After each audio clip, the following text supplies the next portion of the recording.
Hello, everyone, and thank you for joining us for Putting the Creative Youth Development National Blueprint to Work.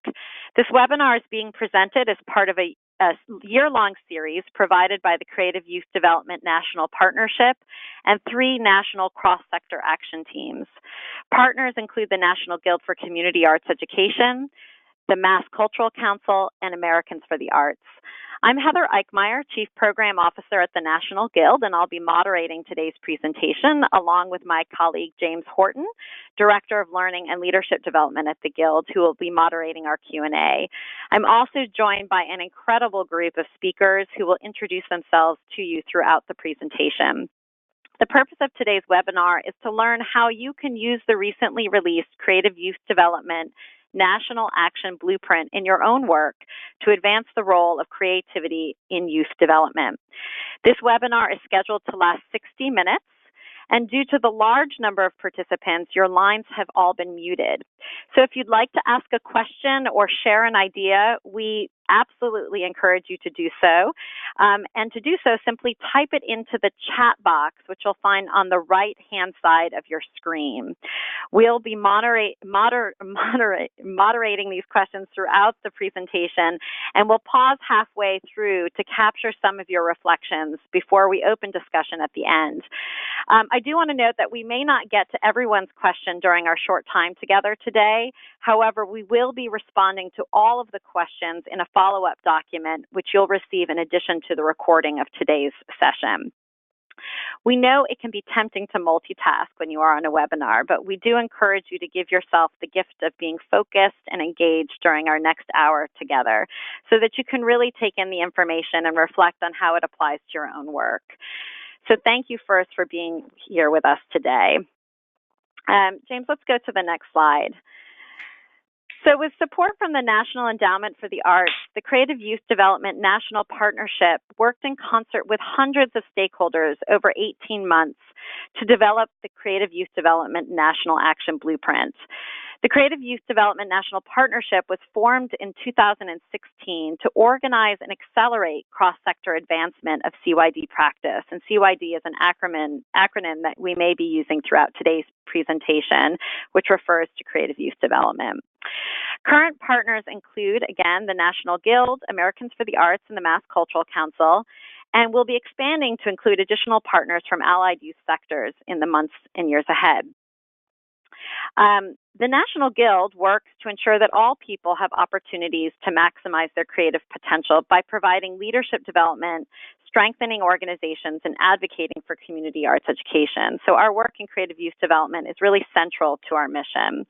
I'm going to turn things over now to Jeff Poole at Americans for the Arts to talk a little bit about Americans for the Arts' commitment to CYD as well.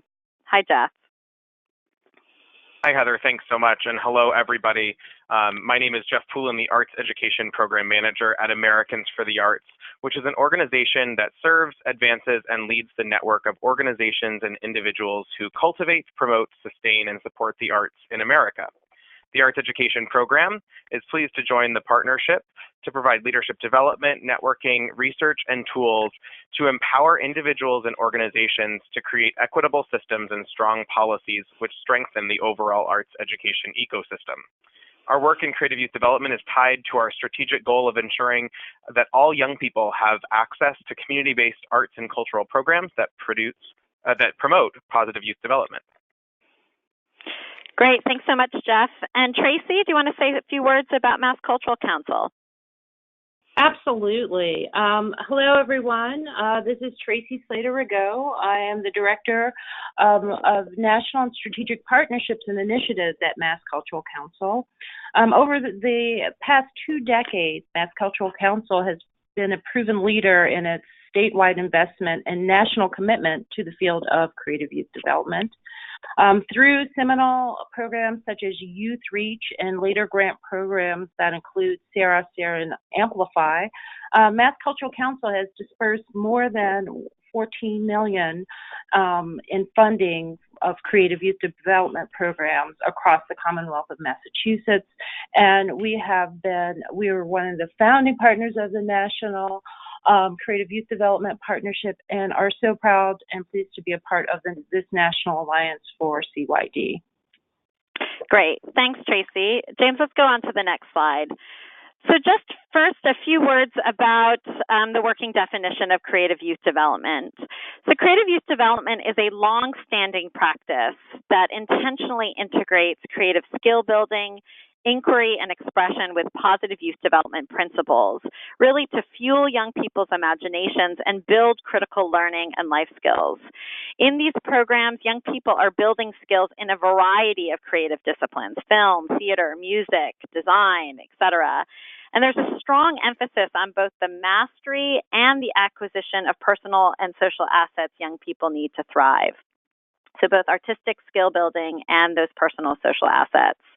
In these programs, young people are not only realizing their own creative potential, but they're also putting that creativity to work in the real world. They're making movies, performances, books, murals that speak to the critical issues in their lives and in their communities.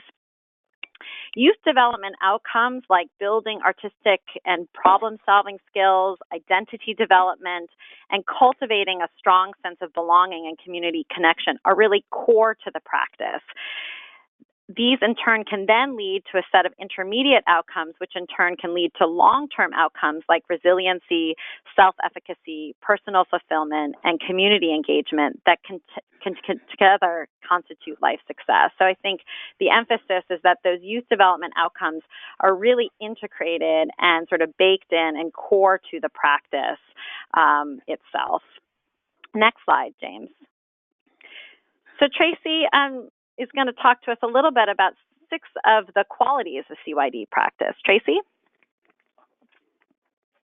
Thanks, Heather. Well, CYD programs are dynamic and can vary widely in terms of their focus across the arts, humanities, and science disciplines. They also vary in terms of the size and structure of the organization. Regardless of how these programs may differ, they share common observable qualities unique to the CYD practice. Safety. CYD practitioners focus on creating safe spaces that are both safe physically and emotionally, and that affirm young people's creativity. Asset-based. They focus on the strengths of young people, which builds upon pre-existing knowledge and skills. Artistic excellence. They maintain the highest standards of artistic and scholarly excellence. By setting the bar high, young people build artistic and problem-solving skills, they take positive risks, and they realize their own potential and creative capacity. Social capital. They focus on developing positive relationships with peers and adults. Youth voice. They center on youth perspectives, stories, and decision-making through the creative process and empowers them to be leaders in their communities. Holistic. They recognize a range of youth needs and often offer wraparound support services. Now, CYD is a way of working. It's not a rigid formula. It looks across different programs because it looks different across a number of programs because the practice is responsive and unique to the interests and needs of the youth served and affected by the local community and the ecosystem of which it is a part of. Great. And so I think we want to emphasize that this is not new work. We're not creating a new field here, but really coalescing existing best practices. And CYD is a longstanding practice with deep roots in many, many communities across the country. But efforts to make the practice more visible, increase understanding of its impact on youth, and bring practitioners and leaders in allied youth sectors together to learn from each other has largely been very disparate. As a result, not enough people, including influencers and policymakers, are aware of creative youth development. And so we want to change that. We believe that young people in the United States need more opportunities to participate in creative youth development programs, and that existing creative youth development programs need more support. Through research and input from hundreds of stakeholders, the blueprint identifies and prioritizes actionable strategies for increasing equitable access to creative youth development practice. The goal is, again, to coalesce and amplify existing best practices to, one, share lessons learned, networks, and resources with each other, and two, to make the practice and its impact more visible to communities, to peers, to funders, and to potential partners. We want to increase support for this work and expand pathways to equitable funding, and we want to open up opportunities for increased access to creative youth development in multiple settings. Young people, their families, and communities all stand to benefit from a more visible, connected, and supported creative youth development field. This blueprint is a vehicle for collective action, and working together in a coordinated fashion, we really believe and hope that we can achieve more for young people. So I'm going to turn things over to my friend and colleague, Denise Montgomery from Culture Thrive, who's going to share a little bit of background information on the process by which the blueprint was developed. Hi, Denise. Thank you, Heather. Hello. So more than 650 stakeholders contributed to development of the blueprint over nearly 2 years, and this work built on the 2014 policy and advocacy agenda as a backbone, distilled imperatives, clarified core values, and provided specific prioritized recommendations for action. In September 2016, when the partnership held a briefing in Washington, D.C. for over 30 representatives from federal agencies and national organizations to discuss CYD, the partnership, and common areas of interest and the potential for collaboration. The partnership commissioned research from the Forum for Youth Investment, an organization that kind of sits at the cross-section of a number of allied youth sectors, and this work mapped alignment with allied youth sectors and identified key stakeholder and policy levers. And I encourage anyone who's interested to go online to look at the blueprint and find the matrix that's included that shows alignment between CYD and allied youth sectors such as health and wellness, workforce development, and juvenile justice. The partnership also hosted community conversations in person and online, and a national stakeholder meeting in Boston last July. And these research and stakeholder inputs were distilled into three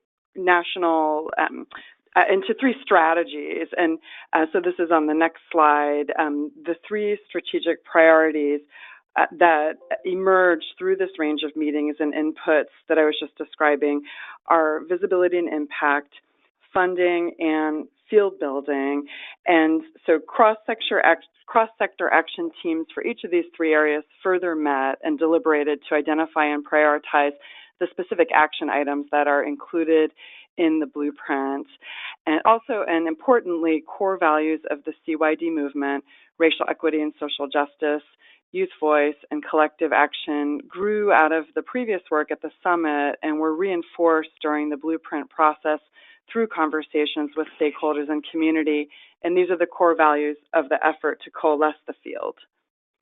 Thank you. And I am going to turn it over now to Alex Johnson from the California Wellness Foundation and Eric Peterson from the Afterschool Alliance, two CYD champions, to talk about alignment with allied youth sector goals. Thank you, Denise. This is Alex Johnson, and I'm glad to be here. I'm president of the Los Angeles County Board of Education, and I'm also a founding board member of Arts for Incarcerated Youth Network. We know that the school-to-prison pipeline remains a prevalent and persistent factor in the lives of countless young people. And so as we seek to dismantle the structures that uphold that pipeline, arts and arts engagement has immense potential to be an off-ramp from the pipeline. Indeed, arts education and arts engagement is correlated with many protective public health indicators. CYD aligns with the work of reforming the juvenile justice system in two concrete ways.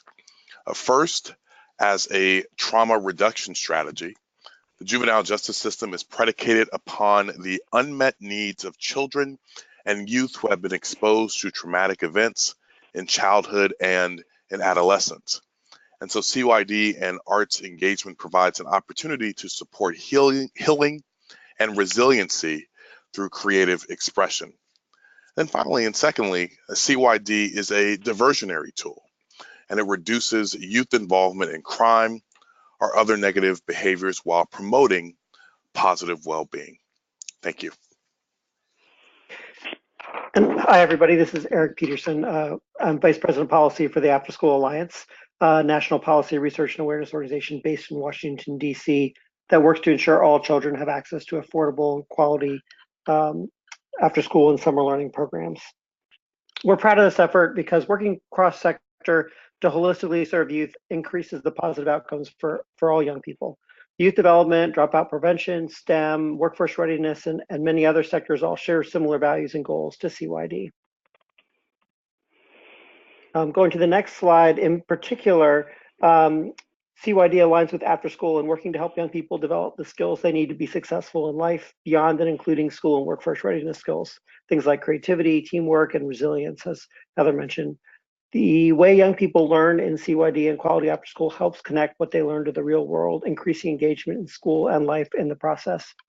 And young people being engaged means they're more likely to attend school and participate in class.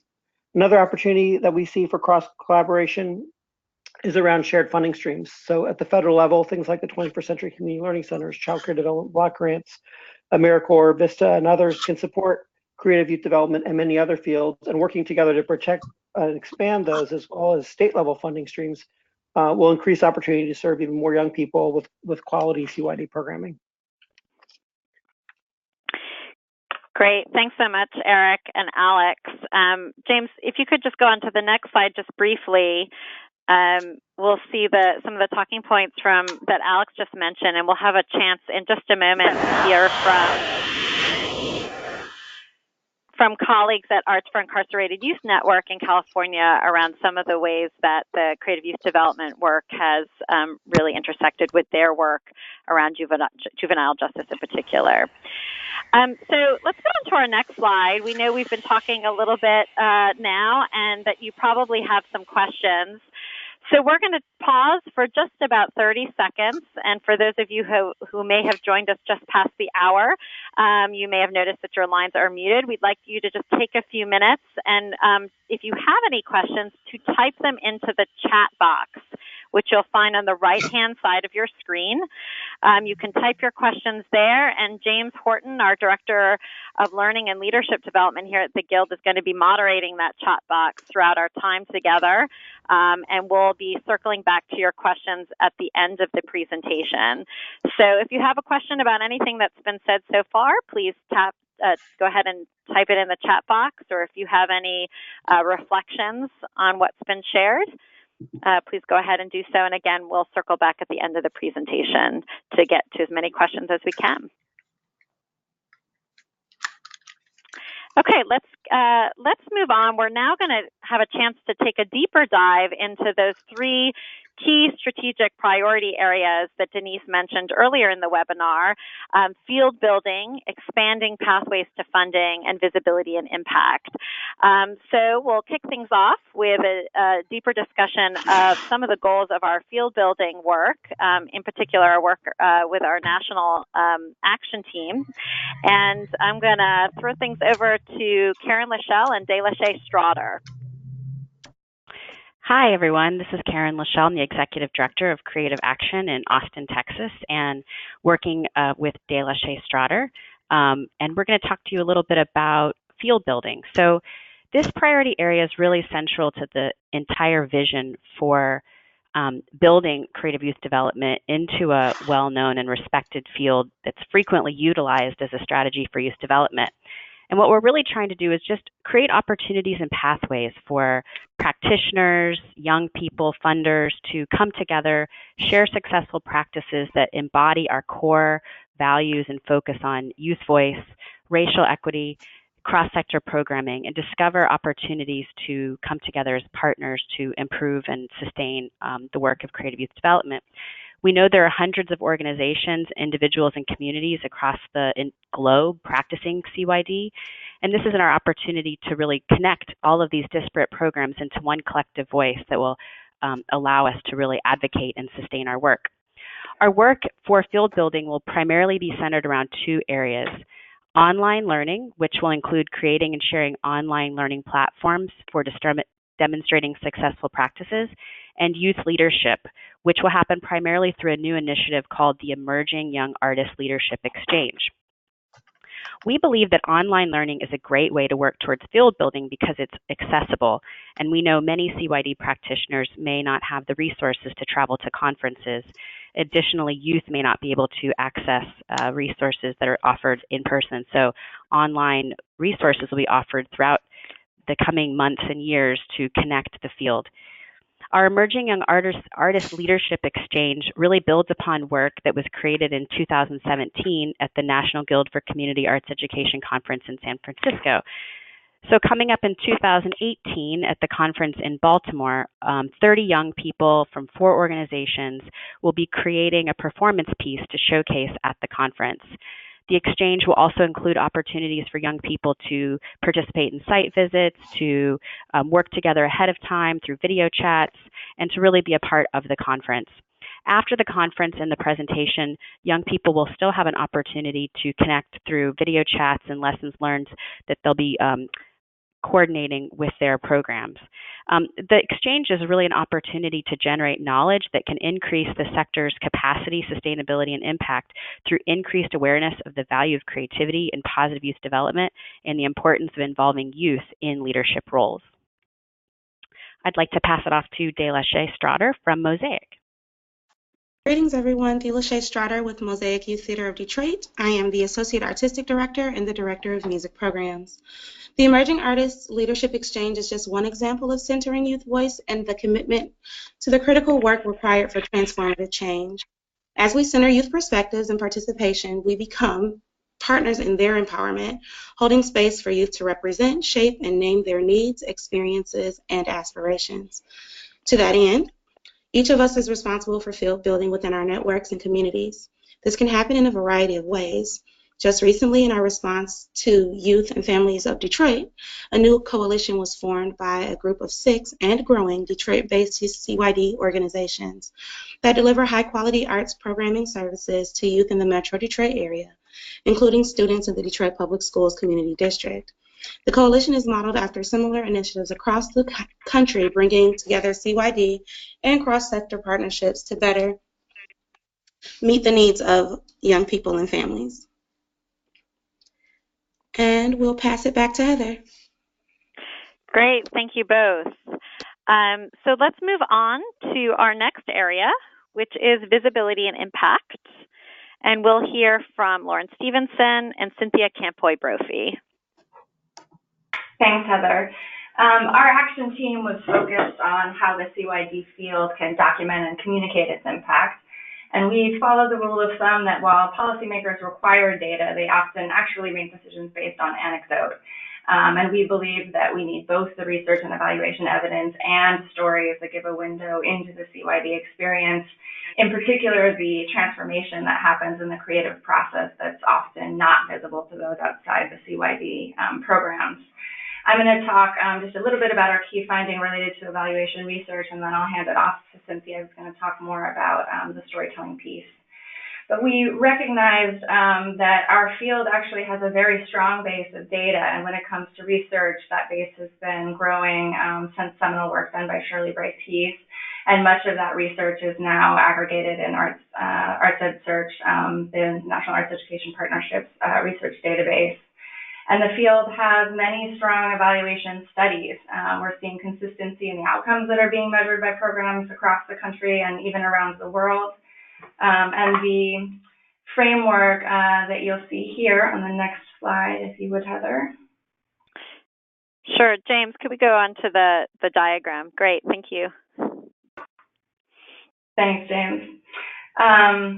The framework you'll see in the slide was developed by a coalition of youth arts organizations in Boston. And it's a framework that identifies 3 major areas of program impact for CYD organizations: I Am, I Create, We Connect, and associated short and long-term outcomes. And we're seeing, very similar frameworks being applied across the field, but developed often in isolation. In Detroit, Mosaic Youth Theater, for example, worked with a university research partner and identified a astonishingly similar framework of outcomes that was organized in 3 areas: self, skills, and society, which overlay nicely on with this framework. And so, we feel that the challenge and the opportunity for the field is to align these frameworks so that they can, one, be used by others in the field, and we're not constantly reproducing efforts in isolation, but also so that we can bring our impact data together more formally so that we can document our collective impact as a sector and also work together to deepen and extend and articulate CYD practice. Cynthia, do you want to take it from there and talk a little bit more about storytelling? Sure. Good morning from Los Angeles, everybody. I'm Cynthia Campoy-Brophy, Executive Director of Artworks LA. And as Lauren talked about the importance of collecting the data, we also want to humanize the data that we collect through our storytelling. And we're working to create a way to collect stories from the field and stories from all of us that will help us influence policy and expand our funding sources beyond the arts funding into potentially labor or mental health. We want to collect stories that will help us align ourselves with allied youth sectors and find a way to gain consistency and clarity in our messaging so that we can help shift perceptions of the arts as a powerful way to gain transferable life skills, as a way to re-engage our young people, our most vulnerable youth, perception change for moving the arts from extracurricular to integral, and making the case that the arts is not just for those who are labeled artistic, but for all students. We're really looking to try to define what is our brand, helps us define our field, what's the collective story that we want to tell, and how do we weave together the 6 qualities that Tracy shared with us that are the CYD practice, and make sure that all of the stories that we tell together feature our core values of youth voice and creativity and social justice. So we're working to create a framework that captures the stories from our field, that's defined enough to speak a unified message, and open enough to capture the incredible uniqueness of all of our practitioners. Great, thank you both. And now we're going to hear again from Jeff Poole from Americans for the Arts about their forthcoming Creative Youth Development Toolkit and as it relates to the visibility and impact priority. Hey, Jeff. Hey there, thanks so much, Heather.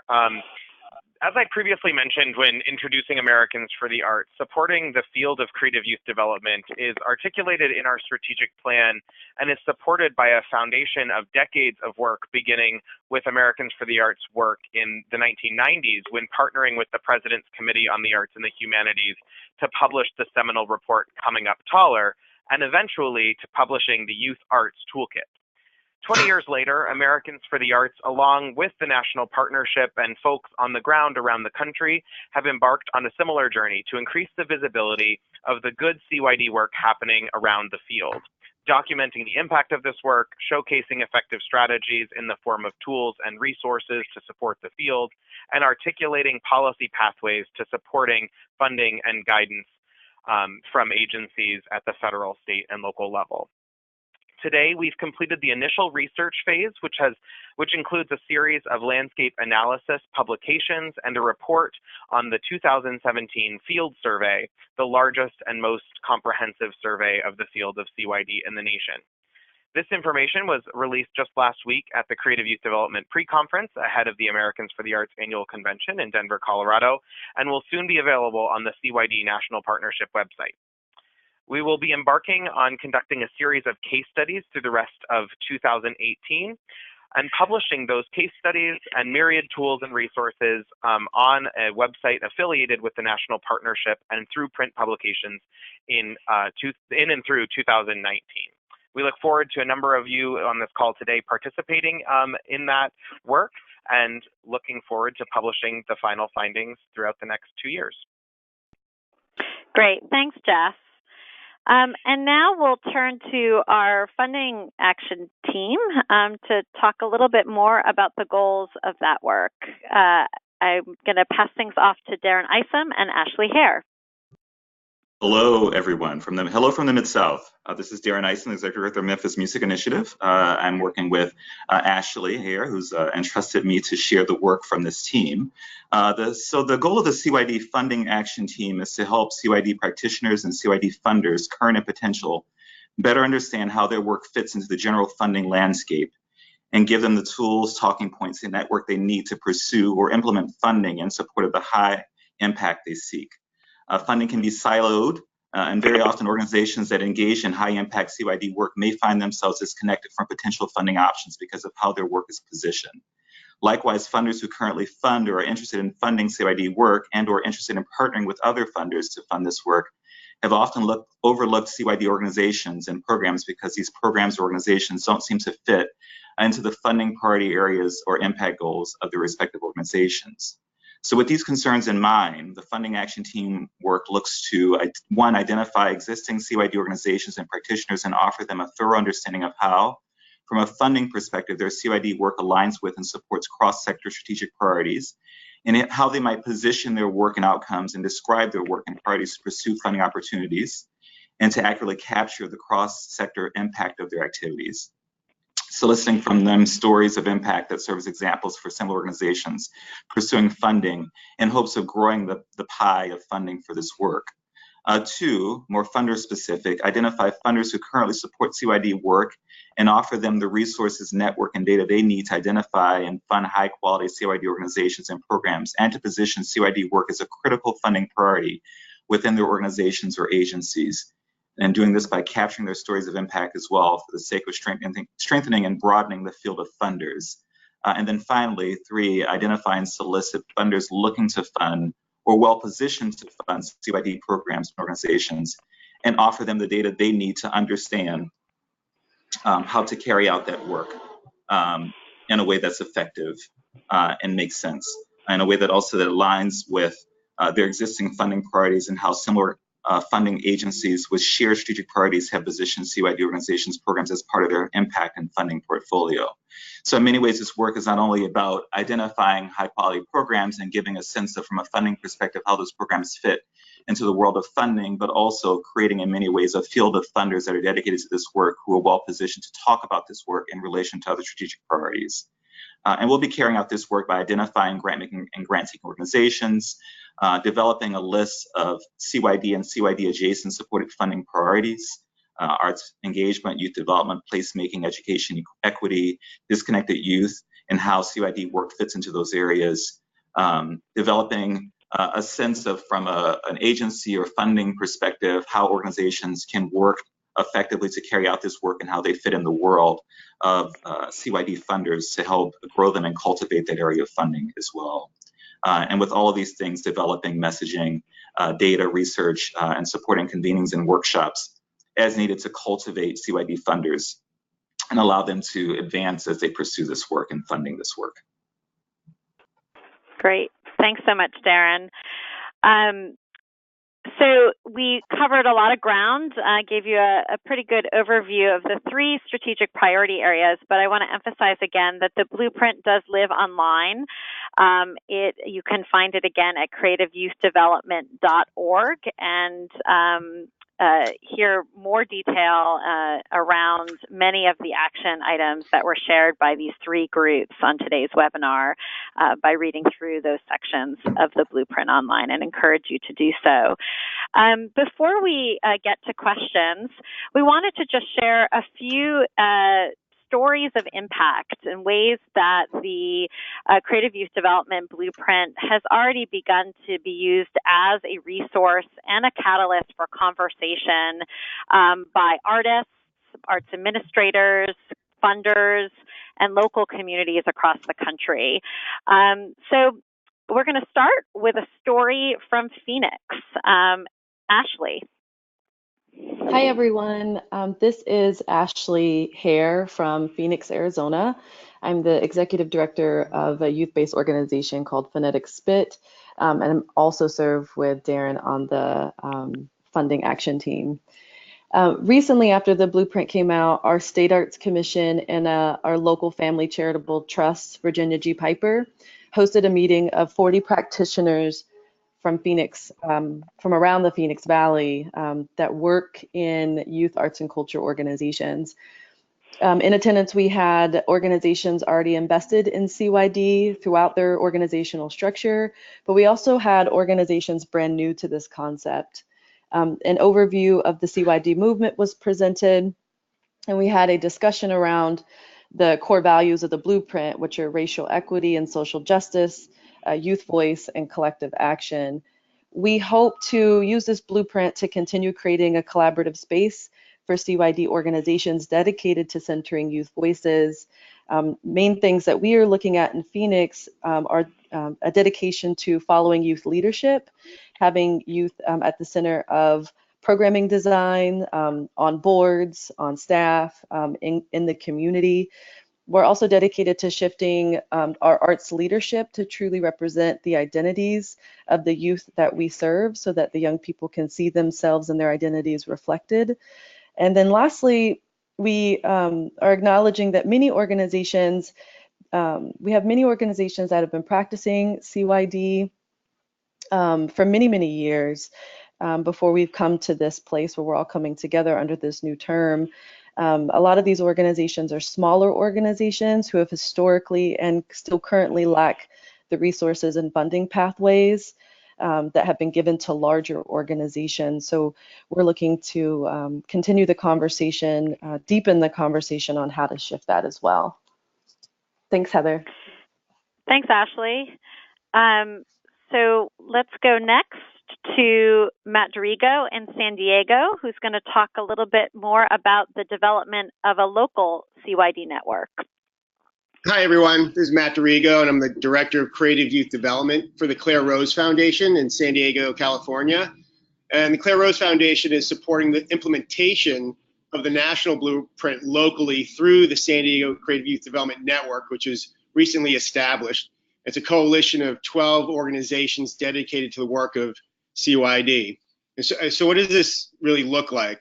So in field building, we hold monthly network meetings to discuss challenges or relevant issues facing the field or individual organizations, share best practices, discuss opportunities, and strategize around advocacy. We also use the time to plan more targeted quarterly convenings for the sector as a whole around best practices and professional development.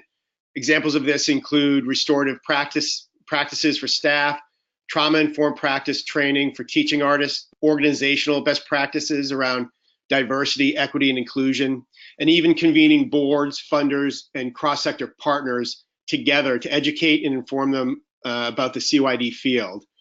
We also recently collaborated this past spring programmatically on a CYD-based youth summit, which was led by a leadership team of 12 youth from 6 organizations who fully designed, planned, and ran the entire summit for 150 of their peers with support from mentors of each organization.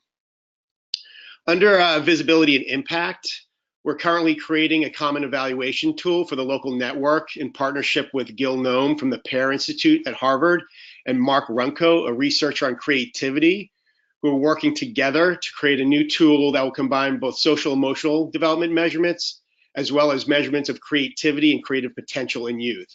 We plan to roll out this new tool, evaluation tool, this fall with the local San Diego CYD network. We'll then take that data and create content and stories around it. We're also storytelling through youth voice by producing 2 to 3 minute videos, profiles of youth from the various CYD organizations, sharing their stories of impact.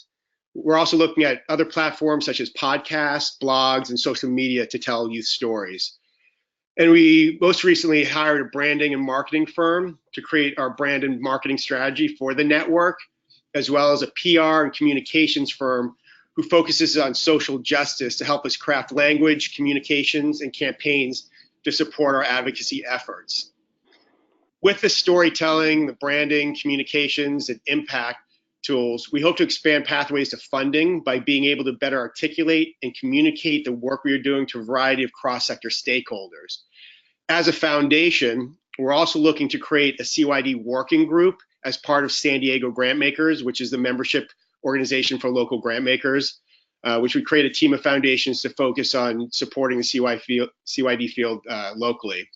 We're also looking to influence and inspire our peer foundations to make CYD a funding category and priority in their work and increase funding for the sector.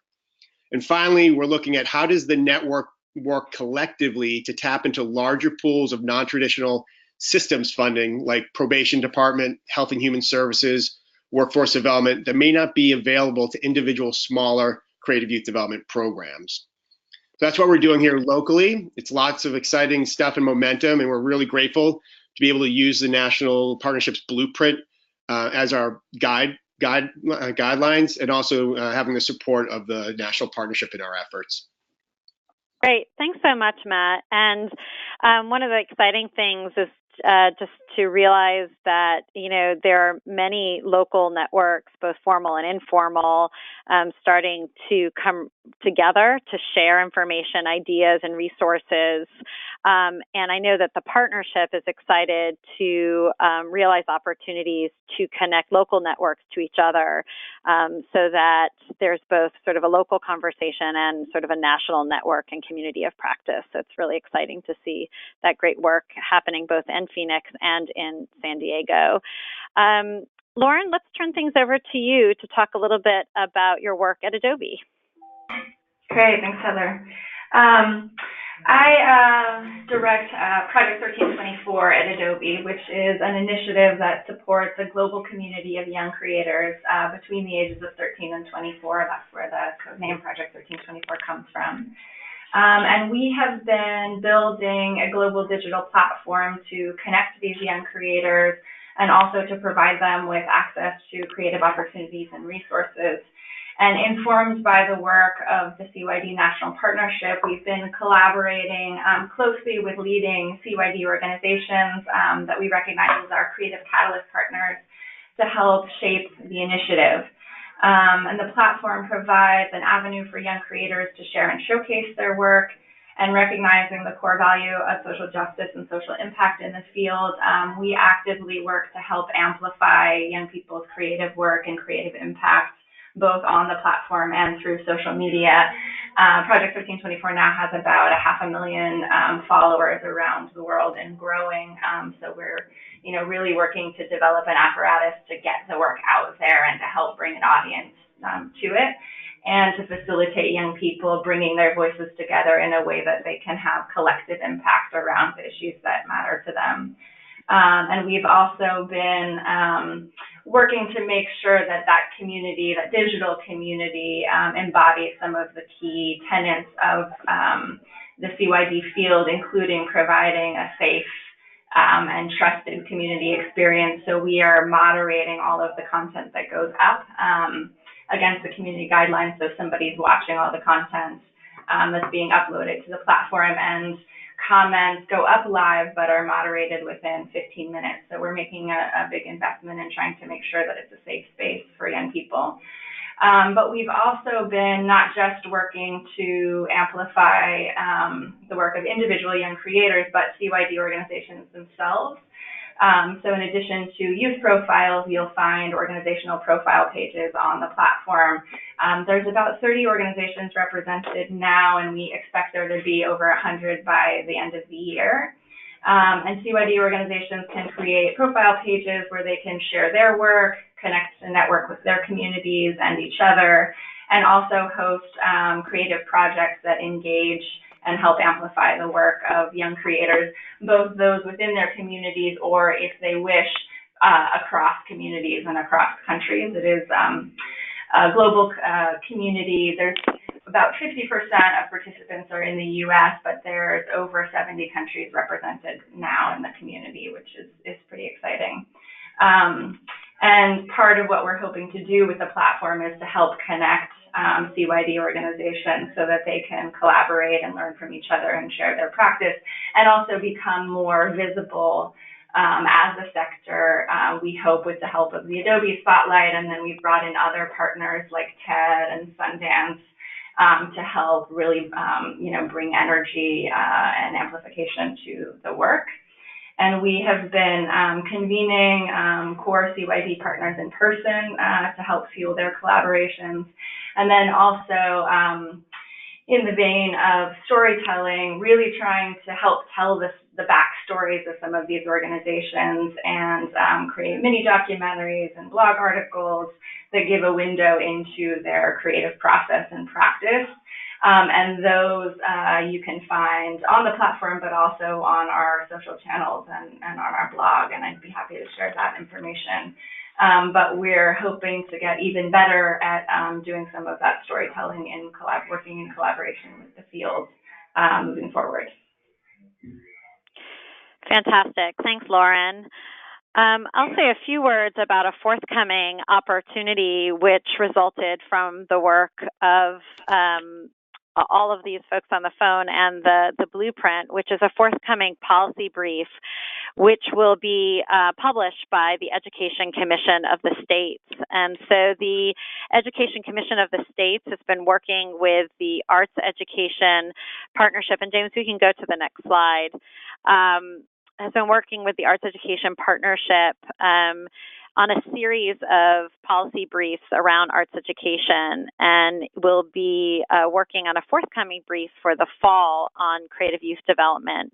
So their research team has begun conversations with the action team on visibility and impact to craft a policy brief that will go out to state level decision makers, policy decision makers across the United States to inform them of the history of creative youth development practice and some of the imperatives around advancing this work and ensuring that all young people have opportunities to benefit. And as I had mentioned earlier, while this work is longstanding and deeply rooted in communities across the country, it has been a disparate field and often not as visible as it could be. And as a result, many influencers and policymakers are not aware of creative youth development. So it's exciting to see an opportunity for us to reach state-level policymakers interested in education and to inform them of the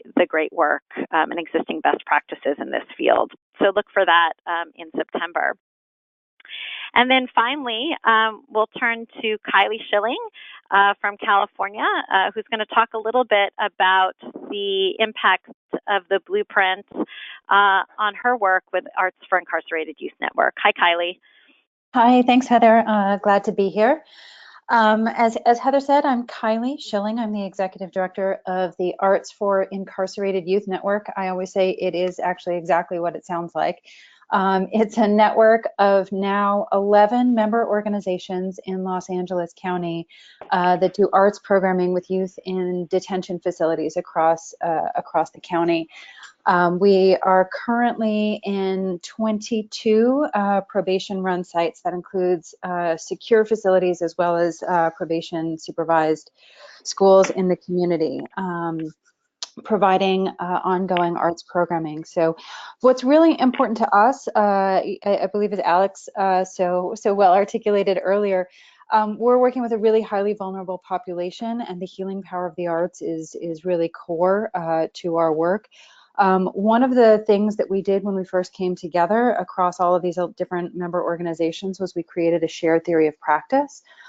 What is it that is in common across all the arts different disciplines and different pedagogies, and it really was focused on arts as inclusive, arts as a means of expression and social connection among young people. So that really helped the whole entire network aligned with CYD principles. One of the other big things that we did was we created a policy brief. And this was, we went into the facilities because we were in the facilities with the young people and interviewed over 100 young people currently in detention around, from their perspective, what are the role of the arts in ending youth incarceration, and came up with a document that is really driven by what the young people said and what they valued.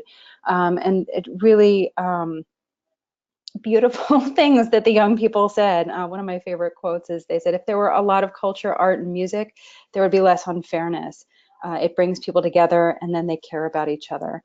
And for us, as we were creating these priorities that again came out of the statements of the young people, being able to connect it and put it into the framework of creative youth development was really valuable. It situated the work that we were doing inside this larger national movement, and it gave us an anchor as we were putting this policy priority together, so that when we created our policy priorities, we were able to talk about things like increasing access to transformative, culturally responsive art and creative youth development resources in the community.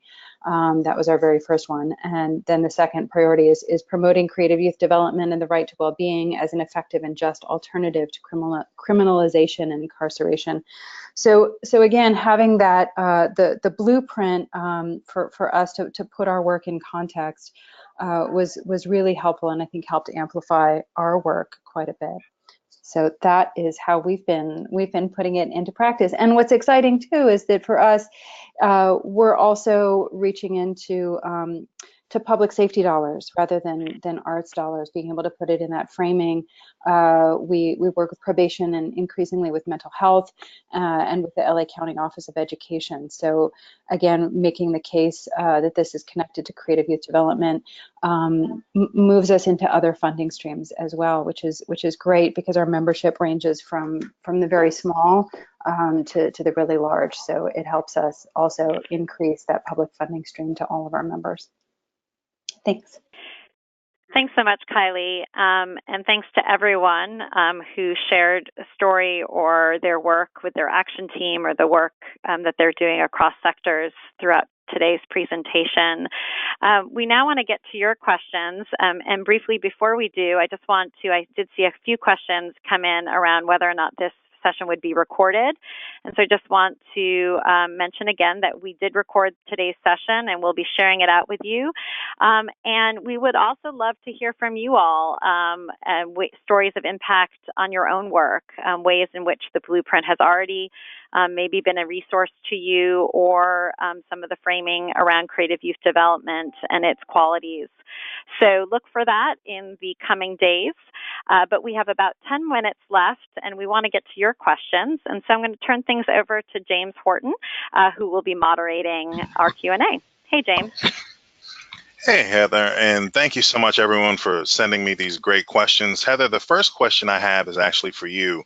This came in from Lynn. How can we formally align ourselves and our organizations with the CYD movement? That's a great question. And I think the first step is to make sure that you are part of the email list. We do send out a monthly e-newsletter, and that's a great way to hear about some formal opportunities to get involved in some of the projects that were named on today's webinar, and just to stay abreast of news and updates at the national level. So if you're not already subscribed to the CYD Partnership e-news, the easiest way to do that is to just go to the website and go ahead and subscribe there. And then in addition to that, as named, there will be several forthcoming projects where we'll be doing a call. Jeff mentioned the toolkit. There'll be a call for case study. If you have an interest in being one of the case studies, there'll be a formal process for that, the mapping instrument for funding, et cetera. And so once you kind of get signed on to the e-news, you'll certainly be aware of all of those opportunities as they come up in the coming weeks and months. And of course, if you're just interested in having a conversation and talking in more detail about a specific interest in getting involved, please reach out to me, and I'd be happy to talk with anyone about their interest in getting more formally involved. Great. Thank you so much, Heather.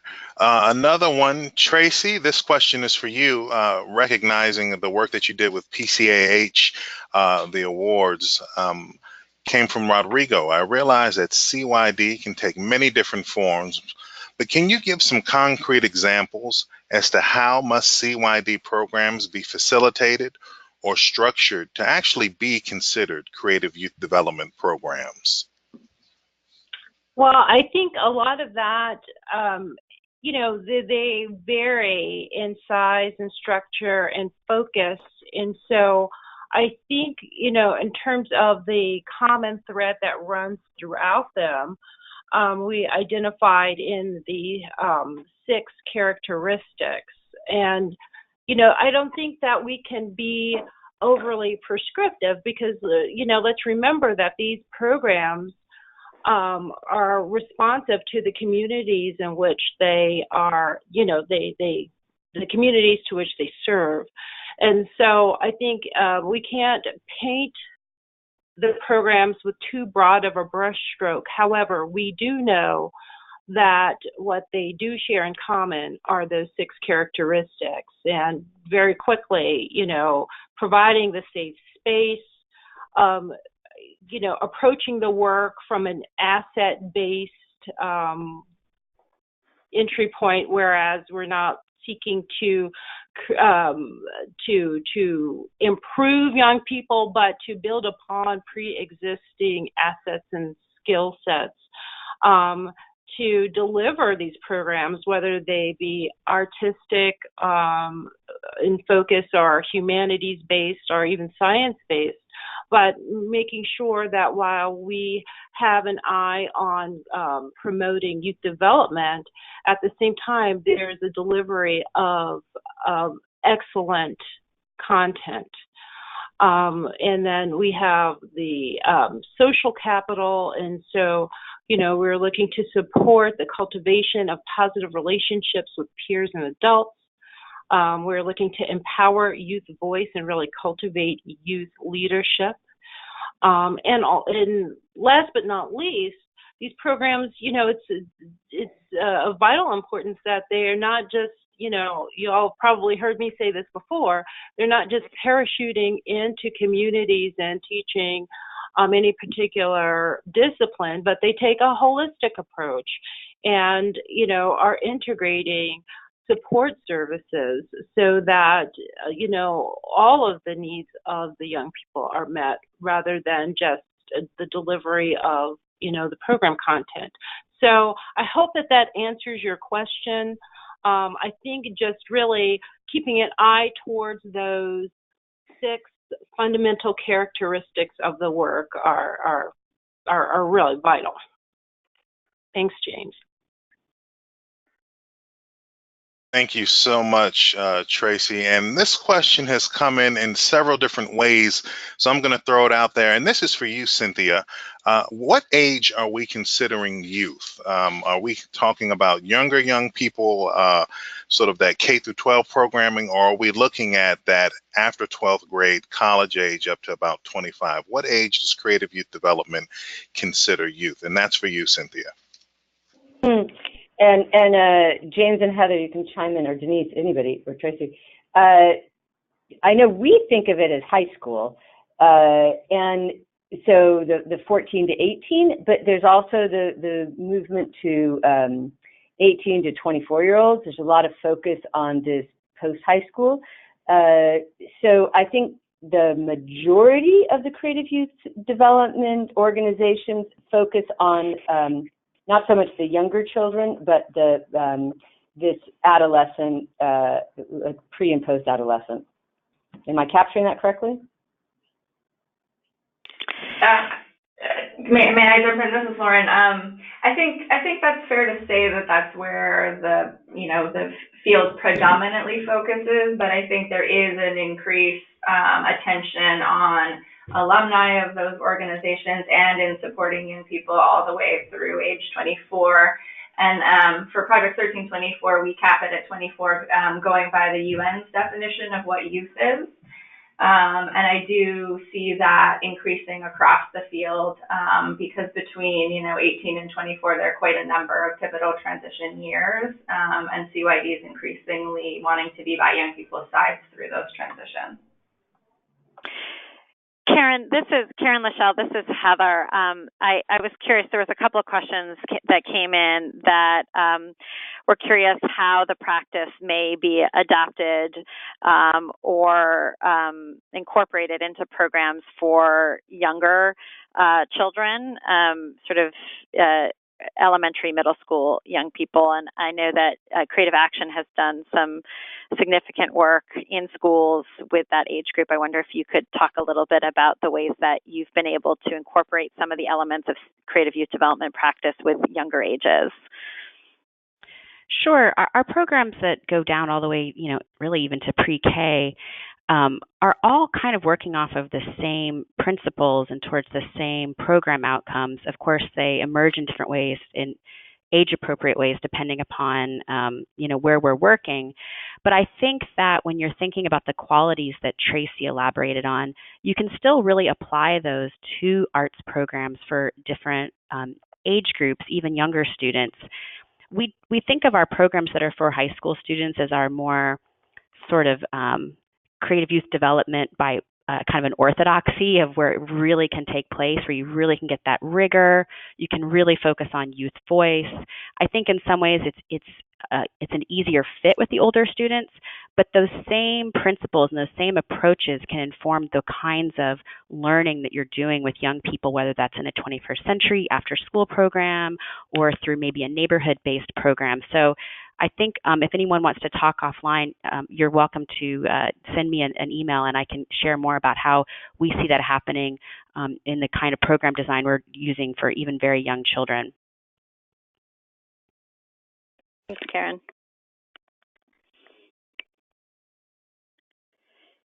James, do we have time for one more? Looks like we're at time, but I have one question that I'd love to get out to the entire group. And the first one that jumps on it wins. This came from Sydney. Real quick, any actionable items or suggestions that local CYD organizations and practitioners can think about as ED program officers and board members that they can use immediately and effectively?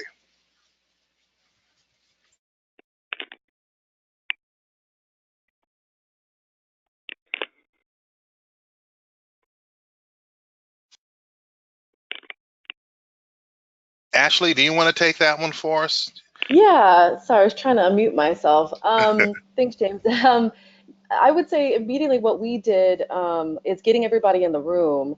And it's not just getting the adults in the room, but we had a number of young people in that space, and we centered them. Oftentimes when new initiatives, new terms and stuff like this come out, we want to hastily change internal structures of our organization without community dialogue. And it was really important for us to have a conversation together in Phoenix from large traditional-based museums and performance organizations being in the same room with small organizations, because we have to remember that what is woven throughout the blueprint are the core values of social justice and racial equity and centering youth voice and collective action.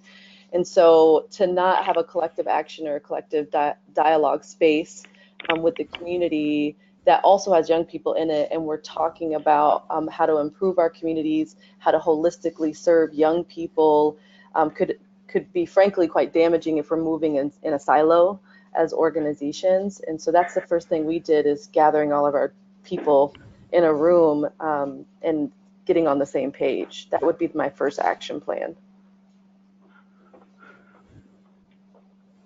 Great. Thanks so much, Ashley. Thanks, James, for moderating our questions. And thanks to all of our speakers today for sharing their insights. And to all of you for spending this hour with us. It was great to get this conversation started, and I know we weren't able to get to all of your questions, but as I mentioned at the top of the webinar, we are committed to following up on all of the questions, and we'll share a document with answers to your questions following the webinar, along with a recording of today's presentation. Again, you can learn more about the partnership and the action teams and how to get involved yourself on our website, creativeyouthdevelopment.org. We will also share out the list of presenters today if you'd like to follow up with any of us directly with your questions. But we hope you'll stay involved and be in conversation, and we appreciate and are grateful for your time today. Have a wonderful afternoon.